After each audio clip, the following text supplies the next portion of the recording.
Welcome to McPlum, simple solutions served daily.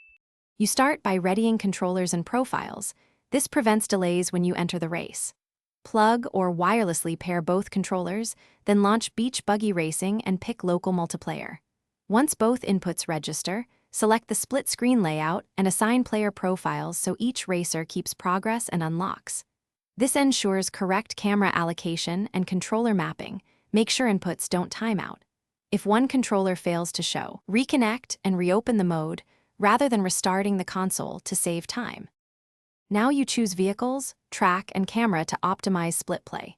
Pick cars that match your playstyles. One high-speed and one maneuverable reduces frustration. Select tracks with clear sight lines and fewer narrow chicanes so both players can react. Once chosen, tweak the camera angle and HUD scale so names and boost meters stay readable in the half-screen. This improves spatial awareness and reaction time. Finally, confirm control sensitivity for each player. Small differences can prevent repeated collisions and keep the race fun. Begin the race and focus on smooth inputs and positioning. Split screen compresses lateral view, so you must anticipate turns earlier. Use a practice lap to adapt to reduced peripheral vision and tweak controller dead zones if necessary.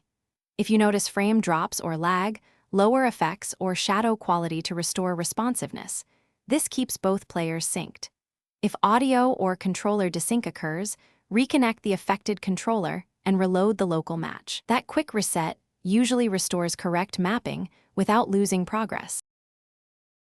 Thanks for watching. Stay juicy and subscribe.